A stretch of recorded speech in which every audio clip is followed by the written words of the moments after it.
Do you believe that your country is officially in crisis? Thank you so much for calling me on your program. Currently, Zimbabwe is going through challenges, and as we speak right now, regrettably, Zimbabwe is in a state in which we have not witnessed in the past. And it is a situation that we did not expect that after elections would get or reside to a position where we find ourselves today.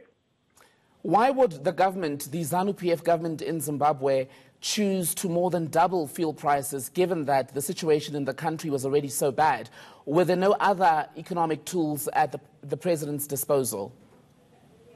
I think we need to understand that the government, which has been led by Comrade Emerson Mnangagwa, is trying to put in measures which will stabilize the economy. And in order to do so, there was need to mobilize the resources that will strengthen the baseline of the economy so that it can begin to tick. Among the measures that the government has put in place, you recall we have the 2% tax, we have the stabilization program. And because of the challenges that have been met in the fuel industry, the government saw it fit, among many other measures, to increase the prices of fuel to the levels where we find it at the moment. But unfortunately, this increase was not met with the people, did not impress the people. Hence, we find ourselves in this state. But like I'm saying, there is need, as what the finance minister has said, to go through austerity measures in order to get to a level where our economy stabilizes and begin to grow. Well, there's been an outright rejection of the government strategy as far as these fuel prices are concerned. So, having seen the protests and the anger on the streets from Zimbabweans who say they simply cannot afford to pay more for fuel, will the ZANU-PF government stand down or climb down from its position? I think the government is trying by all means to make sure that it addresses the concerns of the people.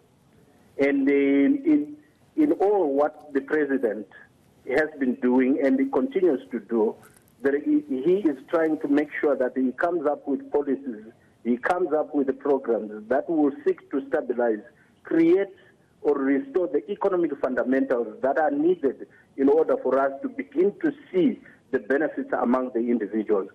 With regards to the current crisis that we have in Zimbabwe as a result of the demonstrations that turned violent last week, I think the government is not blind to the issues that have been raised, and we hope that they will sit down and make sure that they come up with solutions to the current issues that have been raised.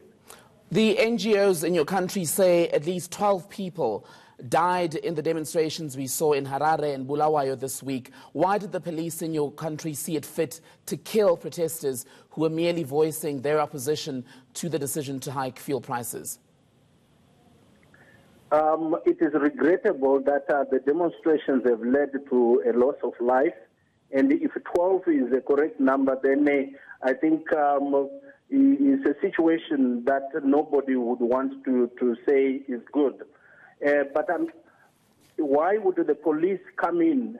I think ordinarily, whenever there are demonstrations, they are police that are supposed to ensure that there is orderliness while the marches or the protests is being done. But as you recall and as you witnessed or saw, the demonstrations turned violent, and the police had to come in to secure the properties that were being looted, to make sure that they also protect the rights of the individuals who have been violated. And the nature of the violence that then ensued is regrettable and led to the loss of life and the injuries of quite a number of people, which no one, even in our party, would say was right. We do not condone such kind of wanton destruction of property, looting, and even the death of people. But Kennedy Mandaza, if you say the police were there to manage a situation where they had to protect property and so forth, what in those demonstrations that we saw warranted the killing of protesters? What did they do that required them to be shot at and killed by their own government? I'm not privy to the exact things that happened which led to the death of the people. What we can infer is that the demonstrations turned violent, and probably during the course of that, when the two parties that were then in contestation, then that could have led to the death of the people, because among the people that died is a policeman. I don't think that policeman was killed by the other policemen. That's all good and well. Why should Zimbabweans trust the ZANU-PF in a country where police this week we're hearing have killed 12 protesters?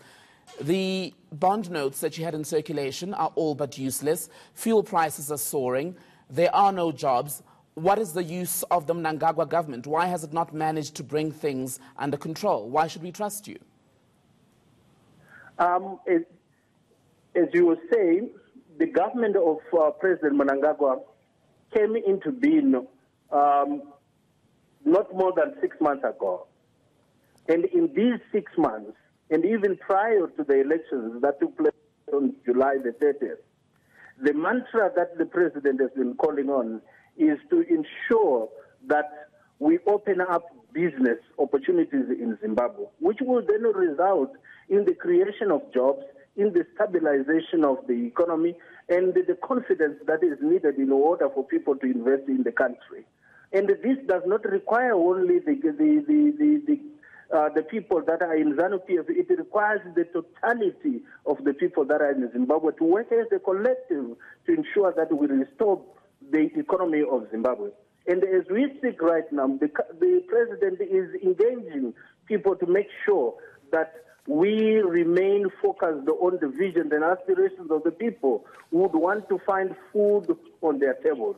And we think that it is incumbent upon all Zimbabweans to make sure that they support the efforts of rebuilding Zimbabwe rather than engaging into acts which seek to dissuade investors, which seek to create an image that is contrary to the one that is needed by investors to go into Zimbabwe.